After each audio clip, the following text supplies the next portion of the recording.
Olá, colegas. É um prazer estar aqui com vocês, falando sobre a trajetória do Sicredi. O vídeo mostra o grande desafio que é resumir uma história tão longa em 5 minutos. E o meu desafio aqui é falar um pouco mais sobre a história do Sicredi em cerca de 45, 50 minutos, entrando em um pouco mais de detalhes do que o próprio vídeo apresenta. Mas é uma história muito rica, muito apaixonante, e seria ótimo se todos os colaboradores conhecessem essa nossa história, né? É muito importante a gente saber de onde a gente veio, que dificuldades a gente teve, para, baseado nisso, também valorizarmos o que a gente tem pela frente ainda em termos de desafios. Eu sou o Márcio Porto, sou vice-presidente da Central Sul-Sudeste, sou também conselheiro da Sicredi-Par e fui o curador da atualização do livro da trajetória Sicredi. Então, acabei lendo várias vezes o conteúdo e por isso posso contribuir aqui com vocês sobre um pouquinho dessa nossa história. Eu vou compartilhar aqui minha tela e aí fica mais fácil também de vocês poderem acompanhar esse conteúdo, né? Então, vamos falar aí basicamente sobre essa trajetória que é longa, que tem mais de 100 anos, né? E que a cada dia parece que a gente ainda descobre alguns aspectos dela. A gente não pode ainda dizer que conhecemos tudo o que aconteceu, porque tem vários fatos que não estão registrados ainda sobre a trajetória do Sicredi. Bom, e essa história, antes de entrar nela, tem um aspecto que eu sempre destaco, que é a questão do quanto nós devemos conhecer mais. E há alguns anos atrás, um pesquisador que estava fazendo um trabalho de pós-graduação perguntou para um associado, um coordenador de núcleo, quais eram os maiores concorrentes das cooperativas e do Sicredi. E a resposta que esse associado deu, ela é muito rica e ela nos faz perceber o quanto nós temos ainda a trabalhar. O que esse associado respondeu? Quais os maiores concorrentes do cooperativismo? O desconhecimento. Então, o fato de as pessoas não saberem o que é uma cooperativa, quais são os diferenciais, os princípios, os valores, como funciona a gestão democrática, como é a gestão de uma cooperativa. Então, o desconhecimento faz com que as pessoas acabem escolhendo alguma instituição financeira pública ou privada por desconhecer que o cooperativismo pode contribuir muito mais do que qualquer outra instituição financeira. E essa resposta aqui, ela também vale para nós, para esse período aí que nós vamos ter aí de cerca de 50 minutos, para nós aprendermos mais a contar essa história. Como eu disse, é uma história rica, apaixonante, ela engaja, né? É muito interessante a gente conhecer ela para valorizarmos ela toda. E então o desconhecimento é o que me motiva também a apresentar aqui para vocês essa nossa trajetória. Lembrando que ela foi atualizada agora recentemente, foi em setembro, está disponível no site sicredi.com.br/trajetória, né? Nós temos toda a linha do tempo. É claro que eu não vou entrar em todos os aspectos que estão aqui na tela, mas é muito rico para quem puder assistir e olhar no site um pouco mais de detalhes. Bom, iniciando então essa nossa caminhada do Sicredi aqui no país, nós não temos como iniciar ela sem falar um pouquinho do padre jesuíta, o Theodor Amstutz, que foi o fundador, foi o líder, né, o líder de vários líderes. Ele não fez nada sozinho, ele teve muitas pessoas que apoiaram ele na sua caminhada, e muitas vezes a gente esquece de lembrar essas pessoas que caminharam junto com ele, porque, como ele disse, sozinho ele não fez nada. Mas a história, ela inicia até um pouco antes. Se nós quiséssemos, nós poderíamos voltar lá em 1844, 1850, na Europa mesmo, né? Quando nós tínhamos na Europa tanto a Revolução Industrial, como também um cenário de estiagem, de agiotagem, de várias dificuldades financeiras pelas quais passavam os europeus na época. E essas dificuldades que haviam na Europa naquele momento causaram dois aspectos. O primeiro, a fundação de cooperativas na Europa, não só cooperativas de crédito, cooperativas em geral. E o segundo, muitos imigrantes, né, muitos europeus, vieram para o Brasil, trazendo para cá também o cooperativismo e o associativismo que já aflorava na Europa. E qual era a preocupação desses imigrantes ao chegar aqui no Brasil? Eles estavam preocupados com educação, com religião, saúde, finanças, segurança e novas terras. Então eram vários aspectos, e o padre Amstutz, que ele relata que ele percorreu no lombo de uma mula 160 mil quilômetros no Rio Grande do Sul, e ele percebendo que as pessoas precisavam mais do que religião, ele passa a atuar em outras formas, outros trabalhos, né? Os jesuítas, eles tinham uma formação mais apurada, e os jesuítas lá na década de 70 foram expulsos da Alemanha, e por conta disso chegaram aqui no Brasil em grande quantidade a partir de 1875, 1880. E o Amstadt, junto com outras lideranças, funda então em 1899 o chamado Bauernverein, que é a Associação de Agricultores. Seria o nosso primeiro sindicato de agricultores do Brasil. Então foi fundado por ele e outras pessoas naquela época.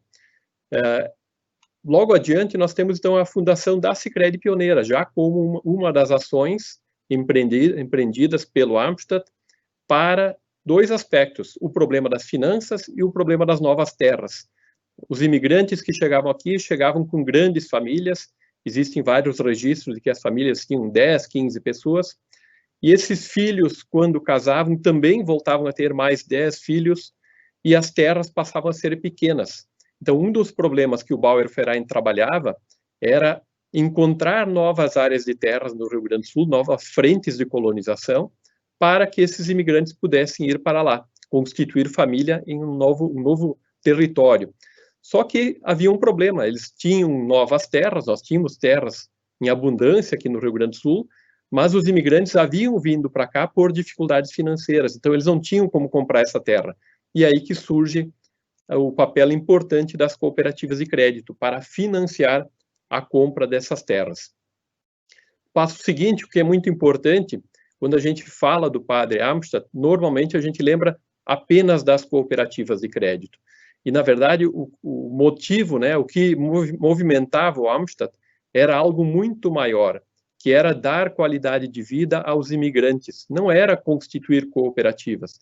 As cooperativas fizeram parte do todo maior, que era promover um mundo melhor, construir um mundo melhor, uma sociedade mais próspera, como é até hoje o propósito do Sicredi. E aí, naquele momento, várias entidades foram fundadas, não só cooperativas de crédito, eu gosto de frisar isso, foram fundadas escolas, asilos, hospitais e as próprias cooperativas. E ao contrário do que muitas pessoas pensam, não foi só a Sicredi Pioneira que o padre Amstadt constituiu ou liderou na Constituição. Foram várias cooperativas constituídas, até o falecimento dele, eram 38 cooperativas do Rio Grande do Sul, e nós temos ainda várias dessas cooperativas em atuação hoje.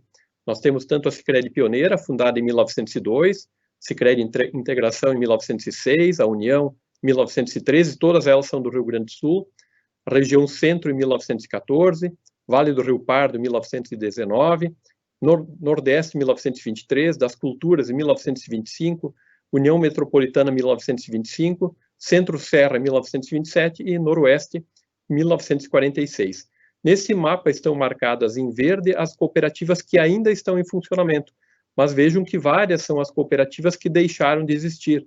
E eu vou falar sobre isso mais tarde, quando falar sobre o regime militar, a década de 70 e todas as dificuldades que surgiram naquele momento. Então, aqui é importante a gente reconhecer que nós temos aí várias cooperativas centenárias e temos várias que estão a caminho do seu centenário. Bom, além do Bauernverein, que, como eu disse, era a Associação dos Agricultores, também, mais adiante, o padre Amstadt lidera a constituição do Volksverein, que é a Associação Popular. As duas entidades funcionaram em épocas distintas, e o Volksverein, ele continuou o trabalho que era o do Bauernverein. Mas qual é que era o foco principal? Colonização do interior do Rio Grande do Sul e também o oeste catarinense. Nós temos várias cidades na região noroeste do nosso estado, no estado do Rio Grande do Sul, que foram colonizadas pelo Volksverein.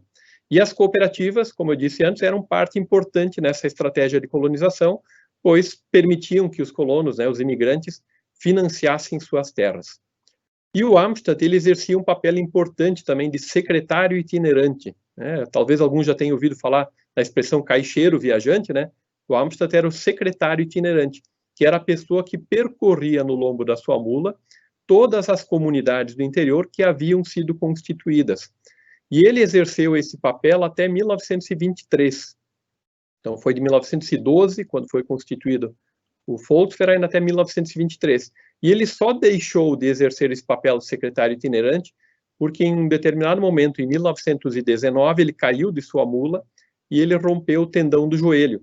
Então, por conta disso, ele não conseguiu mais percorrer o interior e ele exercia um papel importante nas cooperativas de crédito. Ele era quase como se fosse um auditor, um inspetor.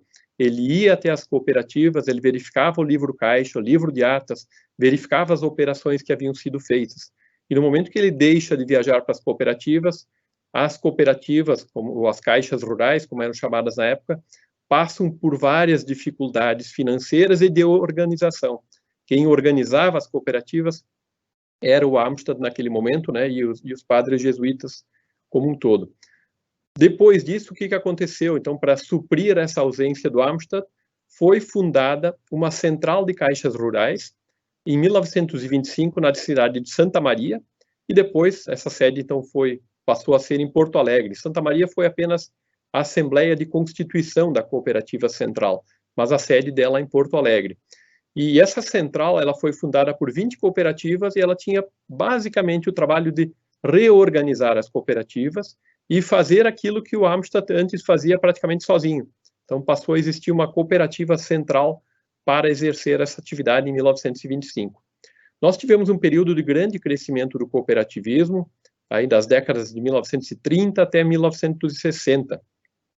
Em 1932, nós tivemos uma legislação muito benéfica para o cooperativismo e muitas cooperativas surgiram naquele momento. Então, a gente consegue verificar aqui o crescimento que as cooperativas tiveram década a década, chegando em 1960 a aproximadamente 500 cooperativas no país.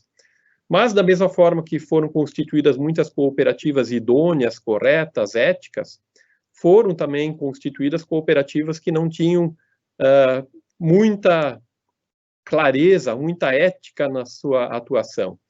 E essas cooperativas, normalmente criadas em grandes centros urbanos, cooperativas Lusati, né, que eram cooperativas de crédito urbana, elas geraram vários problemas e, baseado nesses problemas, na década seguinte, no momento seguinte, quando nós temos aí a constituição do Banco Central do Brasil, passamos a ter muitas dificuldades nas cooperativas de crédito. Então, nós tivemos um pouco desta culpa, né, dessas restrições que vieram para o cooperativismo, porque nós tivemos várias cooperativas que não agiam eticamente naquele momento. E em 1964, então, no início do regime militar, foi também constituído o Banco Central do Brasil, e junto com o Banco Central do Brasil, nós iniciamos o que a gente chama da era dos não pode. Nada podia. Muitas das coisas que as cooperativas faziam ao longo dos anos e que fizeram com que elas crescessem bastante foram proibidas. E aqui eu tenho alguns exemplos, né? Impossibilidade de participar de compensação de cheques, então os cheques deixaram de circular, não poderiam mais formar ou participar de centrais, não poderiam mais ter filiais, as taxas de juros eram controladas, e isso que a inflação na época era de cerca de 60% ao ano, e as cooperativas poderiam emprestar a 12% ao ano no crédito rural, ou 24% ao ano no crédito geral, com inflação de 60%. Então, várias foram as restrições que nós tivemos nesse período, iniciando na década de 60. E aí, quando a gente percorre esse movimento, esse percurso do regime militar, então, de 1964 a 1980, nós temos um momento de autofagia das cooperativas. O que é autofagia? Elas consumiram seu próprio patrimônio líquido. As cooperativas que tinham um patrimônio elevado conseguiram se manter, chegaram até a década de 80, mas as que não tinham um patrimônio líquido elevado, que já tinham algum problema de organização ou problema financeiro, ficaram pelo caminho. Então, nós tivemos uma redução muito grande de cooperativas, daquelas 67 caixas rurais que existiam no Rio Grande do Sul na década de 60, apenas 12 permaneceram em funcionamento na década de 80. E a Central das Caixas Rurais, que existia, que foi criada em 1925, naquele momento foi transformada numa cooperativa singular, que é a Sicredi União Metropolitana. Isso foi em 1967. Conta a história que essa cooperativa central, à época, tinha clientes em Porto Alegre. Então, além de ela atender com as cooperativas, atendendo as cooperativas singulares, ela exercia papel financeiro, né, como se fosse uma instituição financeira em Porto Alegre. E por isso ela foi transformada, então, numa cooperativa singular para não deixar esses clientes ou associados desatendidos em Porto Alegre. Bom, passado esse período de dificuldade que nós tivemos naquele momento, ainda vivendo problemas e entraves normativos, em 1980 nós temos um novo movimento nas cooperativas. E esse movimento ele foi liderado pelo Mário Cruel Guimarães e também pela FECOTRIGO, a Federação das Cooperativas de Trigo e Soja do Rio Grande do Sul. O que aconteceu naquele momento, né, e por que surgiu essa iniciativa, tanto do Mário Cruel Guimarães como da FECOTRIGO? Havia um problema para se contornar a falta de recursos públicos para o crédito rural. O governo federal já não dava mais conta de financiar o crédito rural através do Banco do Brasil, né, através dos bancos públicos. Nós estamos aí no final da década de 70, num período com inflação elevada, com desvalorização cambial, e o governo, então, não conseguia mais dar conta de financiar ele próprio o crédito rural. E aí surge, então, uma iniciativa, né? E a pergunta era como viabilizar o autofinanciamento das propriedades rurais, e a resposta por meio da criação de cooperativas de crédito dentro das cooperativas de produção do Rio Grande do Sul. O Mário Cruel Guimarães, ele foi ex-funcionário do Banco do Brasil, ele havia atuado também no Banco Central e naquele momento, em 1979, ele era assessor especial do ministro da Fazenda, ou melhor, ministro da Agricultura, Delfim Neto. E foi o Delfim Neto que apresentou o Mário Cruel Guimarães às lideranças das cooperativas agropecuárias do Rio Grande do Sul, dizendo que havia uma pessoa no Ministério da Agricultura que poderia apoiar na criação de cooperativas. O Mário Cruel, em 1958, ele participou da comissão de constituição da FECOTRIGO. Então vejam como ele já tinha relacionamento com o cooperativismo muito antes da constituição da Cooperativa Central, a COSECRER, como a gente chama, né? Cooperativa Central de Crédito Rural do Rio Grande do Sul. Mas qual é que era a dificuldade que havia? A legislação ainda era restritiva e não permitia a criação de centrais. Então eles estavam trabalhando contra a legislação.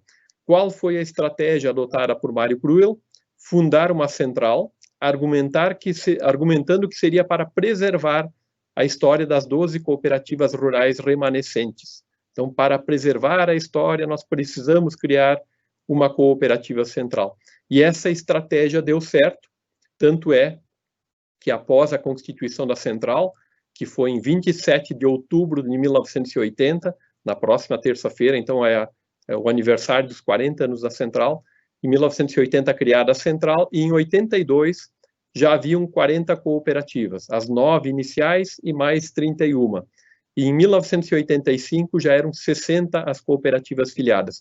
De onde surgiram essas cooperativas? Lembrando aqui, criação de cooperativas de crédito dentro de cooperativas de produção do Rio Grande do Sul. Então, dentro de cada cooperativa de produção, passou a existir também uma cooperativa de crédito. O Mário Cruel, ele defendia a existência de um sistema único, um sistema cooperativo único. Isso é muito importante que a gente saiba, né, reconhecer essa história, né? O que ele previa? Cooperativas de crédito ligadas às cooperativas de produção, uma única central por estado, uma única confederação no país e um único banco cooperativo no país. Então, no desenho do Mário Cruel, não existiria, como nós temos hoje, Sicredi, Sicobi, Unicred, Ailus, Cressol, era um único sistema cooperativo. E vejam que, logo de saída, o nome que foi dado era Sicredi. Esse aqui é um registro de 1982, era o Sistema Integrado de Crédito Rural Cooperativo do Rio Grande do Sul. E aí, como eu coloco aqui, muito mais do que um logotipo, este nome visava identificar que nós atuávamos em forma de sistema. Então, muito interessante, né? E essa organização sistêmica que nós conhecemos hoje foi idealizada já no início dos anos 80. O próprio regimento interno padronizado do Sicredi, né, o RIS ou o RIPS, ele passou a existir em 83. Então, nós temos aí uma organização sistêmica bastante longeva, né, que foi criada basicamente a partir da constituição do zero, né, e as empresas que a gente conhece hoje foram sendo constituídas à medida em que houvesse necessidade. Então, é importante também a gente saber as passagens históricas para entendermos por que nós temos tantas empresas hoje, né? Além das 108 cooperativas, temos um banco cooperativo, uma confederação, as administradoras de cartões e consórcios, seguros, né, fundação. Por que, né, tantas empresas? Então, elas foram criadas à medida que havia necessidade de se avançar. E esses 40 anos, então, da Central Sul-Sudeste, que, como eu comentei, comemorada no dia 27 de outubro, agora, nós temos um período, apesar dos 40 anos, né, um período festivo, houveram muitas dificuldades no caminho, né, durante a constituição da Central e também nos anos seguintes. Quais eram as dificuldades?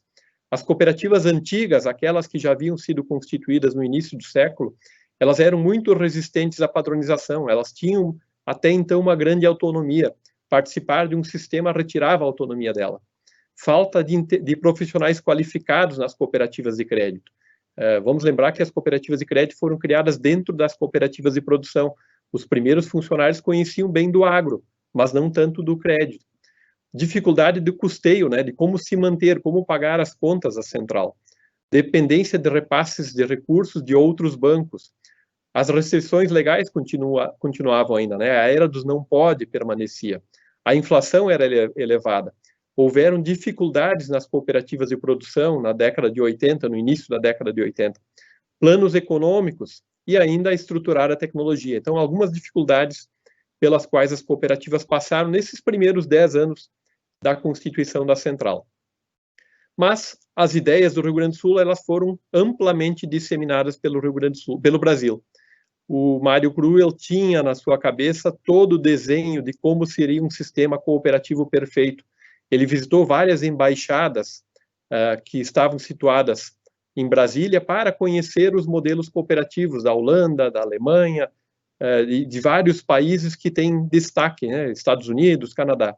E esse modelo ele trouxe para cá. E os ideais do Cruel, eles foram disseminados num evento que aconteceu em Brasília em 1983, aqui está o Mário Cruel, e ao lado dele, nesse evento em 1983, Roberto Rodrigues. Roberto Rodrigues e Mário Cruel Guimarães trabalharam juntos numa comissão criada pela OCB, 21 a 24 de junho de 1983, e essa comissão tinha como objetivo criar novas cooperativas singulares e também centrais em todos os estados brasileiros. Vejam como o desenho deles era ambicioso, né? A OCB percebeu que o desenho idealizado pelo Mário Cruel era muito perfeito e era adequado para ser implantado em outros estados também. A partir disso, nós temos em 1985 a Constituição da Central do Paraná, já inspirada nesse movimento, então em 29 de janeiro de 85. Temos em 1989 a Constituição da Cooperativa Central do Mato Grosso e também em 1989 a Cooperativa Central do Mato Grosso do Sul. Então são as três primeiras centrais que integraram o sistema Sicredi e surgiram a partir dessa inspiração, a partir desse desenho do Mário Cruel Guimarães. Mas, como eu disse, o período da Era dos Não Pode, que havia iniciado em 64, ele continuava ainda. As restrições legais continuavam. As cooperativas estavam crescendo, apesar de termos uma legislação bastante adversa. E em 88 nós temos um marco histórico no nosso país, que é a nova Constituição Federal. E nessa Constituição Federal se buscou a igualdade para as cooperativas e para as cooperativas de crédito. Igualdade de condições junto ao sistema financeiro nacional. E nós conseguimos isso, conseguimos reconhecimento do cooperativismo na Constituição Federal, isso em 1988. Então, a partir de 88, as cooperativas passam a fazer parte do sistema financeiro. E o grande desafio qual foi naquela época? Mostrar que as cooperativas não eram um instrumento político, e sim uma empresa, né? Um modelo de negócios diferente. Mas havia uma confusão achando que as cooperativas eram um instrumento político da sociedade. Então, o trabalho foi de convencimento dos parlamentares da época para que o cooperativismo fosse reconhecido. E uma das pessoas que foi fundamental naquele momento foi o Roberto Rodrigues, que à época era o presidente da OCB. Bom, em 1988, inicia a informatização das cooperativas. Aqui nós temos algumas imagens de cooperativas como eram na década de 80, né, muito diferente dos ambientes bonitos, amplos que nós temos hoje, modernos que nós temos hoje, né? Este era o ambiente que se tinha naquela ocasião. Todos os registros feitos ou à mão ou com máquina de escrever. E em 88, a Central Sul-Sudeste, à época era a Cosecrer, aprova a compra de computadores para as cooperativas. Ela, na prática, ela coordena a aquisição de computadores. E para quem é um pouco ligado em tecnologia, os primeiros computadores tinham 20 megabytes de disco rígido. Se nós gravássemos um vídeo hoje de 30 segundos, 1 minuto, já consumiríamos toda a capacidade que os computadores tinham em 1988.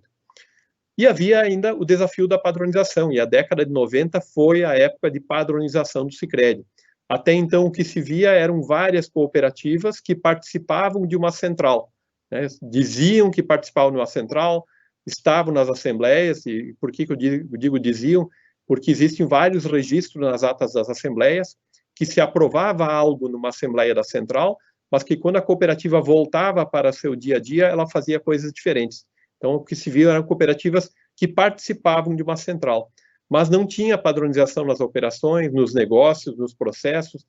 Talvez uma das poucas padronizações que existia na década de 80 era os treinamentos. Havia uma preocupação muito grande com o treinamento dos profissionais que trabalhavam nas cooperativas. E para que as cooperativas superassem as dificuldades que haviam na época, foi necessário criar um padrão operacional único e capacitar pessoas. Não havia como continuar da forma como estava na época. Nós temos registros de cooperativas que na década de 90 estavam com grandes dificuldades financeiras. Temos registros também de algumas cooperativas na década de 80, uma década antes, que logo após serem constituídas, já haviam discussões acerca de fechar a cooperativa, liquidar a cooperativa ou não. Então, foi um período bastante difícil esses primeiros 10 anos. Então, é um momento em que a central ganha bastante importância, né, um papel de importância perante as cooperativas, justamente na padronização. É na dificuldade que nós nos unimos. Isso é uma fala-chave do cooperativismo. As cooperativas se fortalecem em momentos de dificuldade. E assim foi também na década de 90, com as dificuldades todas que as cooperativas tinham. E aí, para agravar um pouco mais a situação, em 1990, no início do ano, o governo Collor extingue o Banco Nacional de Crédito Cooperativo, que era um banco público, onde é que o governo tinha aí cerca de 70% do capital à época, e as cooperativas de produção aproximadamente 30% do seu capital. E o BNCC, ele fazia a compensação de cheques para as cooperativas. Então, do dia para a noite, as cooperativas deixaram de ter seus cheques compensados, e ainda mais agravado por conta do bloqueio de valores que aconteceu no plano Collor. Então, os associados, além de não ter o cheque mais compensado, passaram a estar com recursos bloqueados, e isso aconteceu daí com todas as instituições financeiras. Como é que as cooperativas contornaram esse período, né? Os cheques estavam circulando, o associado tinha o seu talonário, muitos nem sabiam que o BNCC havia sido extinto, né? Muitos nem entendiam quem era o BNCC, para eles o cheque era da cooperativa. E aí, naquele momento, as cooperativas fazem um convênio com o Banco do Brasil, só que entre a extinção do BNCC e o convênio com o Banco do Brasil, havia o chamado cheque bicicleta. Eram os colaboradores das cooperativas na época, que passavam nas instituições financeiras da cidade e recompravam seus próprios cheques, pegavam cheques dos associados de volta e entregavam para o Banco do Brasil, para a Caixa Federal, para as outras instituições, ou dinheiro, ou um cheque administrativo da própria central. Então, foi um período que a gente chama de cheque bicicleta, e após ele, então, de 90 até 95, as cooperativas firmam um convênio de compensação com o Banco do Brasil. Um convênio que foi bastante oneroso, o Banco do Brasil cobrava um valor bastante elevado das cooperativas, e mesmo assim, mesmo cobrando um valor elevado, não tinha um atendimento condizente com o tamanho que as cooperativas já estavam adquirindo naquela época. Então, mesmo com o convênio firmado com o Banco do Brasil, as cooperativas não cessaram com a sua ideia de ter um banco próprio. Mesmo quando havia a compensação pelo BNCC, já havia o discurso, lá na década de 80, desde o início, de criar um banco próprio para as cooperativas. Bom, em 1992 temos aí um marco importante também na nossa trajetória. Lembre que nós tínhamos uma marca Sicredi, mas essa marca Sicredi era muito mais para identificar um sistema, mas não era uma marca reconhecida. Essa marca estava nos formulários internos das cooperativas. O que nós tínhamos na fachada das cooperativas até 1992 eram os nomes que as cooperativas traziam consigo. Credisal, Cooper Rural, e os nomes que diziam respeito àquela região onde estavam localizados, mas não aparecia o nome Sicredi nas fachadas. E em 92, então, as cooperativas decidem ter uma marca única. Isso foi muito importante, porque não havia uma forma de nós termos uma linguagem única na mídia se cada cooperativa tivesse a sua própria marca. Então, foi a partir de 92 que a gente consegue começar a contar para as pessoas que a cooperativa do município A, B ou C está integrada a outras cooperativas de outros municípios. Também em 92 foi referendada a implantação de um novo padrão de governança nas cooperativas e também critérios e procedimentos administrativos para todas as cooperativas. Começa a se desenhar uma padronização maior no Sicredi. Com isso, em pouco tempo, haviam mais de 50 cooperativas com a mesma marca no Rio Grande do Sul, dando início a essa construção da confiança que o Sicredi tem hoje. E vamos lembrar que em 1960, 1967, as cooperativas foram proibidas de ter filiais. Isso quer dizer que nós tínhamos apenas as cooperativas sedes naquele momento, não haviam agências, e sim apenas a sede das cooperativas. Esse momento seguinte, que nós vamos ter agora, começa em 1992, 1994, que é o fim da era dos não pode. Nós tínhamos uma Constituição Federal que havia reconhecido os direitos para as cooperativas de crédito e para as cooperativas em geral, mas a legislação ainda não havia sido mudada. O Banco Central ainda não havia mudado a legislação, a era dos não pode, ela permanecia. E um fato histórico, de novo, a figura de Roberto Rodrigues na nossa história. Roberto Rodrigues, então, ele havia sido presidente da OCB, havia atuado com Mário Cruz Guimarães em 1983, e em 1992, o Roberto Rodrigues era um dos membros do Conselho Monetário Nacional. Então, nós tínhamos alguém do cooperativismo dentro do Conselho Monetário Nacional naquele momento, e aí, possivelmente, foi uma pessoa que nos ajudou bastante na diminuição desses entraves que nós tivemos, né? Aconteceu também naquele período uma série de viagens pagas pela DGRV. A DGRV é a Confederação das Cooperativas da Alemanha, seria a nossa OCB aqui do Brasil, e a DGRV custeou viagens para que as pessoas daqui, lideranças daqui, técnicos do Banco Central também, pudessem ir conhecer modelos cooperativos em outros países. E com essa vivência que as nossas lideranças do cooperativismo tiveram com técnicos do Banco Central, conhecendo os modelos de outros países, nós passamos a ter uma flexibilização maior nos normativos a partir de 92. E foi somente a partir de 92 que as cooperativas foram novamente autorizadas a ter agências em outros municípios que não fossem a própria sede.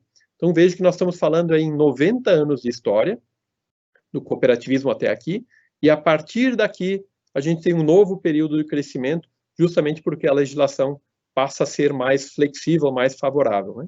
Quais eram os produtos que as cooperativas ofereciam até 1994? Basicamente 3: captação, crédito e um talão de cheques do Banco do Brasil. No momento seguinte, aí nós temos uma vitória do cooperativismo, que foi a constituição do Banco Cooperativo Sicredi, isso em 95. Até 95 só poderia constituir um banco pessoas físicas, e nós conquistamos em 95 o direito de pessoas jurídicas constituírem uma instituição financeira bancária. E o Banco Sicredi, além de representar a autonomia financeira para as cooperativas, uma independência para as cooperativas, deu condições para que o sistema começasse a crescer, fortalecendo a credibilidade e também contribuindo para a solidez do Sicredi. Aí sim nós temos um novo momento de crescimento das cooperativas. E com a criação do Banco Sicredi, outras centrais se juntam à Central Sul-Sudeste. A Central do Paraná se juntou à Central Sul em 95, em 96 a Central Mato Grosso, em 97 a Central Mato Grosso do Sul, e em 2002, São Paulo. Então, a partir desse momento, o Sicredi passa a atuar em mais estados, e não apenas no Rio Grande do Sul, como estava até aquele momento. E importante que a adesão dos demais estados não foi apenas à marca Sicredi, ao banco Sicredi, mas também a todo o padrão operacional que o Sicredi já tinha até a época. E aqui para mostrar para vocês uma imagem que mostra que o banco Sicredi, em determinada época, chegou a ter agências, algumas poucas agências espalhadas pelo país, justamente para facilitar o trabalho das cooperativas, mas não tinha como papel a atuação com associados, e sim, haviam na época clientes, né? E essa foi uma decisão importante também das cooperativas, né? Nós termos um banco e não sermos um banco, né? Continuarmos sendo uma instituição financeira cooperativa que tem um banco. Em 95, um marco histórico também, o surgimento do programa União Faz a Vida, que está completando este ano de 2020 seus 25 anos, e hoje já atuando em 400 municípios, com mais de 100 mil educadores e tendo impactado já 3 milhões de crianças e adolescentes nesse período. Quais foram os ganhos com a criação do Banco Sicredi? Aí eu faço aqui um fechamento, e eu, a partir desse momento, vou fazer fechamentos por décadas. Nós tínhamos em 92, 99 mil associados, e em 2000, no ano 2000, 369 mil associados. Saímos de 191 agências para 627 agências. E os ganhos com a criação do banco? Redução dos custos de compensação, a oferta de crédito nas cooperativas aumentou a partir da captação de recursos no mercado, uma melhor rentabilidade na gestão dos recursos da liquidez, não dependíamos mais do Banco do Brasil, o aumento da rede de atendimento, agora em mais estados, uma redução de custos operacionais, porque o banco assumiu algumas atividades das cooperativas também, diversidade de produtos e serviços e um aumento da padronização. Então, alguns ganhos no ano 2000. Mas também foi no ano 2000 uma importante constituição para todos nós, que foi a da Confederação Sicredi. Até o ano de 2000, o banco atuava nos produtos e serviços e nos aspectos financeiros. E a Central Sul-Sudeste prestava serviços às cooperativas dos demais estados. Além de prestar serviços para as cooperativas do Rio Grande do Sul, prestava serviços para o Paraná, para o Mato Grosso do Sul. E a partir de um determinado momento, a central passa a ficar muito grande, uma estrutura bastante grande, e aí se decide dividir a central. E a partir dessa divisão da central é que surge a confederação, ou na época chamada de Sicredi Serviços. Com a criação da confederação, todos os serviços comuns a todos os estados foram migrados para a confederação. E a Central Sul-Sudeste permaneceu responsável pelo apoio às cooperativas do Rio Grande do Sul. E é interessante que no livro da trajetória Sicredi a gente tem um registro que diz que no dia seguinte da constituição da confederação, todos os colaboradores foram trabalhar normalmente, na sua mesma mesa, na sua mesma cadeira, no seu mesmo computador. A única coisa que mudou foi o empregador na folha de pagamento. Então, apenas foi aberta uma nova empresa para atender os demais estados, porque na prática já havia esse atendimento, as pessoas já estavam lá, mas houve essa cisão na central naquele momento. E a constituição da Sicredi Serviços fez com que ela assumisse um papel de formulação de políticas, auditoria, padronização organizacional, tecnologia e processamento. A plataforma tecnológica que nós conhecemos hoje, muito dela foi desenhada no início dos anos 2000. O nosso sistema online, né, a possibilidade de consultar saldos em qualquer lugar do país, inicia a partir de 2000. Foi também nesse momento, nesse ano, que é constituída a corretora de seguros Sicredi. Pouco mais adiante, 2001, então no ano seguinte, uma nova reformulação da marca Sicredi, possivelmente muitos de vocês conhecem essa marca, né? Foi adotada em 2001. Já não houve mais tanta discussão como houve em 92, né? Em 92, ao terem que abrir mão da sua própria marca, a discussão foi bastante grande. Em 2001 foi apenas uma atualização da marca, e isso foi mais tranquilamente aceito pelas cooperativas. E em 2003, de novo, um novo momento importante, né, que vai nos permitir um grande crescimento, a livre admissão de associados. Praticamente todas as cooperativas filiadas ao Sicredi até 2003, eram cooperativas de crédito rural, a origem no segmento agropecuário. E a partir da livre admissão de associados, as cooperativas passam a atuar no mercado urbano com pessoas jurídicas. Já havia uma certa atuação, mas pequena, e a partir de 2013, então, se inicia mais rapidamente. E o que é importante é que a livre admissão ela permitiu a diversificação na captação e também no empréstimo de recursos, reduzindo com isso o risco de sazonalidade, riscos de problemas de safra, de estiagem, né? Tanto os períodos de colheita como os períodos de plantio. Enquanto cooperativa de crédito rural, todos os associados aplicavam recursos na mesma época, na época da colheita, e todos precisavam de dinheiro na mesma época, na época do plantio. Com a livre admissão, as cooperativas passam a atuar de uma forma mais abrangente, inclusive fortalecendo a atuação no meio rural, porque aí estavam menos suscetíveis a essas variações, e passam a trabalhar ainda mais. Mas o que é importante é que também foi a livre admissão que nos fez sermos uma instituição financeira da comunidade, não mais uma instituição financeira do meio rural, mas sim da comunidade, atuando também no mercado urbano. Em 2005, nós tivemos a constituição da Fundação Sicredi, com o objetivo de fortalecer os pilares, né, do cooperativismo, os valores, a educação cooperativista, os programas sociais, todos que nós temos hoje, né? E isso passa a acontecer a partir de 2005, por uma percepção de que era necessário fortalecer o nosso discurso e a nossa formação cooperativista. Então, isso acontece no ano de 2005. E aqui, nesse aspecto, ao falar da Fundação, eu costumo dizer sempre que nós somos uma instituição financeira que também tem produtos e serviços. Porque hoje o Sicredi tem tantos programas sociais, tanta responsabilidade social que acontece no dia a dia, e além disso tudo, nós também temos produtos e serviços. E a Fundação foi muito importante para que a gente estruturasse todo esse trabalho de lá para cá. Também nesse ano foi estruturada a administradora de consórcios Sicredi. Em 2006, um marco histórico, atingimos 1 milhão de associados. E aqui é bom frisarmos, né, nós estamos aí em 2020, prestes a chegar a 5 milhões de associados. Então, nós estamos falando há 14 anos atrás, onde o Sicredi tinha recém 1 milhão de associados no país. E uma grande campanha foi feita na época para comemorar esse 1 milhão de associados. Também nesse ano foi constituída a administradora de cartões Sicredi. Então, como eu disse, as empresas foram sendo constituídas à medida que o Sicredi ia crescendo e ia necessitando de novos produtos, novos serviços, novas soluções para os associados. Em 2008, foi constituída a Sicredi Participações, então a holding do conglomerado Sicredi.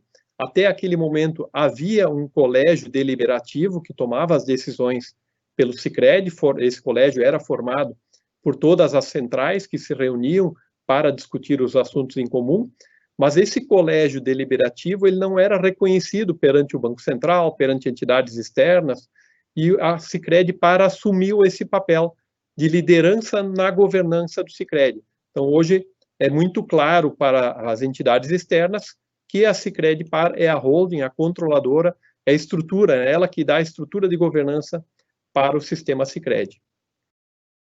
Em 2009, nós tivemos a aprovação da Lei Complementar 130, né, que é uma atualização da legislação do cooperativismo. Nós temos uma lei que é de 1971, que rege todas as cooperativas de todos os ramos, e depois temos em 2009 uma lei complementar que ela veio coroar todos os avanços legislativos e normativos que nós tivemos de 92 até 2009. Então é um marco bastante importante. E nós estamos, neste momento, em 2020, com uma atualização da Lei Complementar 130 tramitando no Congresso Nacional. Então, passados aí 10, 11 anos, vamos ter algumas atualizações também nessa lei complementar. Neste ano também foi constituída a Sicredi Fundos Garantidores. Bom, fechando mais uma década de crescimento. O que nós tivemos nessa década, de 2000 a 2010? A atuação no meio urbano e rural, a expansão na rede de agências, ganhos de produtividade de escala, com estruturas centralizadas, SUREGs, centrais, o CAS, o desenvolvimento do cooperativismo, muito forte nesse momento, avanços na governança sistêmica e uma marca forte e reconhecida. E vejam os números como eles cresceram, de 2000 a 2010. Saímos de 369 mil associados para 1.775.000 associados, de 627 agências para 1.158 agências. Então, foi uma década muito importante na estruturação do Sicredi. Bom, como marco histórico, nós tivemos em 2015 a filiação da Central Norte e Nordeste, à época formada por 26 cooperativas filiadas, e que fez com que o Sicredi avançasse para mais 10 estados brasileiros. E com isso o Sicredi passa a ter uma atuação praticamente nacional. Ainda faltam alguns estados, mas com a filiação da Norte e Nordeste o Sicredi avançou bastante. Nós já havíamos expandido para alguns estados antes de 2014, mas de 2014 para cá nós tivemos um avanço bastante grande. Nós tivemos a expansão para o Rio de Janeiro em 2014, tivemos a filiação da Norte e Nordeste em 2015, tivemos ainda em 2015 a expansão para Rondônia, em 2016 para o Acre, em 2018 para Minas Gerais, em 2018 ainda Distrito Federal e 2020, recentemente, o Amazonas. Com isso, o Sicredi estando presente em 23 estados brasileiros e o Distrito Federal também. Em 2016, tivemos uma nova atualização da marca Sicredi, aí sim a marca conhecida por todos nós, e então é a quarta marca do Sicredi ao longo desses 40 anos de existência, né, a marca Sicredi que nós conhecemos hoje. E aí, fechando mais essa década do cooperativismo, né, o que nós tivemos? Vamos olhar os números primeiro. De 2010 a 2020, saímos de 1.775.000 associados, para chegarmos em 4.808.000 associados. Saímos de 1.158 agências para 1.954 agências. E qual foi o grande impacto positivo que nós geramos nas comunidades? Uma atuação nacional, hoje já com 23 estados e Distrito Federal. Também uma atuação em mais de 200 municípios, onde o Sicredi é a única instituição financeira presente, com uma estrutura completa de atendimento. Um protagonismo muito grande no agronegócio, né, com o Sicredi sendo um dos líderes nos repasses de recursos do BNDES do país, e também uma liderança muito grande entre as micro e pequenas empresas. E aqui nunca é demais lembrar que o cooperativismo de crédito, agora recentemente, na primeira e na segunda etapas do Pronampe, liberou 20% do total de operações de crédito do Pronampe do país. Então, o cooperativismo, como um todo, tem uma força muito grande também entre as micro e pequenas empresas. Tivemos também nessa década um fortalecimento no modelo de governança, onde é que as cooperativas adotaram suas estruturas com diretoria executiva. Também um fortalecimento dos programas sociais, muito grande nessa década. O interesse genuíno pelo associado, aflorando muito nessa discussão pelo propósito, a nossa causa, né? Isso está muito presente atualmente. E o início da transformação digital. Poderíamos ainda falar da agenda BC Hash, do Banco Central, onde ele põe as cooperativas de crédito em evidência, né, esperando uma grande expectativa do Banco Central para que nós cresçamos ainda mais no Brasil.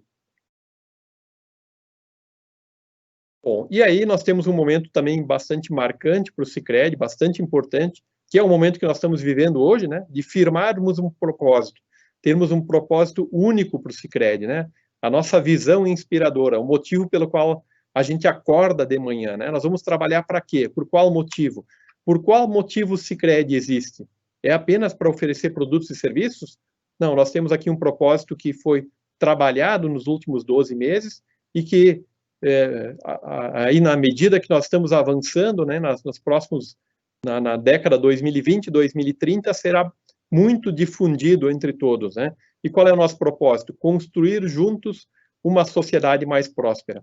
E aí vamos voltar um pouquinho no passado, né? Vamos voltar lá em 1902, de novo, em 1920, 1940. Qual era o objetivo da criação de cooperativas? Construir uma sociedade mais próspera. Por que o Amstrad constituiu cooperativas? Para financiar a compra de terras para as pessoas. Por que ele fazia isso? Porque queria um padrão de vida melhor para as pessoas. Então, o fim nunca foi oferecer produtos e serviços. O fim ele é muito mais amplo, muito mais abrangente, muito mais envolvente, mais apaixonante, né? Construirmos juntos uma sociedade mais próspera. Esse é o nosso propósito desse nosso grande Sicredi. E aí, gente, fechando, e eu deixo aqui meu e-mail disponível, se alguém quiser manter contato, quiser conversar. Nós estamos aqui em frente a uma história centenária, e uma história centenária, ela é construída por muitas pessoas. Eu citei alguns nomes ao longo da história aqui, porque foram nomes relevantes, mas nós temos muitas pessoas anônimas, lideranças muitas vezes anônimas, que não são lembradas no dia a dia, mas que foram muito importantes em algum momento. E mesmo aqueles que não exerceram papel de liderança, mas que em algum momento atuaram no cooperativismo, são pessoas que nós temos que reverenciar nesse momento. Para chegarmos aí, prestes a completar 120 anos, muitas foram as pessoas que contribuíram. E aí eu deixo o meu agradecimento aqui a todos vocês por fazerem parte dessa história. Cada um de nós deixa um pedacinho, né, um tijolinho dessa história do Sicredi, é feita por cada um de nós a cada dia que passa. E eu trago aqui uma imagem, justamente que está aqui na sala que eu estou, e eu coloquei ela rapidinho aqui, né? Ninguém é tão bom quanto todos nós juntos. E essa frase, ela é perfeita. Ela mostra o que é o cooperativismo, né? O cooperativismo é feito de pessoas. Juntos nós podemos ser maiores, juntos nós temos muito mais força. Então é muito importante que todos nós conheçamos essa história, reconheçamos a força que nós temos e estejamos engajados nesse propósito do Sicredi, né? Construir juntos uma sociedade mais próspera. Então espero que tenham aproveitado esse momento de conhecer ou muitas vezes relembrar a história do Sicredi, né? É um momento importante para todos nós e que possam disseminar também. Lembrem, como eu comentei lá no início, o maior desafio das cooperativas é o desconhecimento. E como é que a gente pode reduzir o desconhecimento? Normalmente é na propaganda boca a boca, é nós sabendo falar para outras pessoas sobre o cooperativismo. E quanto mais nós falarmos, cada um tiver no seu discurso diário, isso passa a ser natural. E o cooperativismo e qualquer outra fala, ela fica muito artificial quando for decorada. Nós precisamos falar do coração, porque nós vivemos isso. E isso que as pessoas sentem, essa energia que a gente passa, né? Esse engajamento. Então, gente, muito obrigado a todos vocês pelo interesse por esse tema aqui e espero que tenham aproveitado e, como disse, está aí à disposição também meu contato para cada um de vocês. Um grande abraço e até uma próxima oportunidade e não deixe de visitar o link sicredi.com.br/trajetória. Um abraço, gente. Até mais.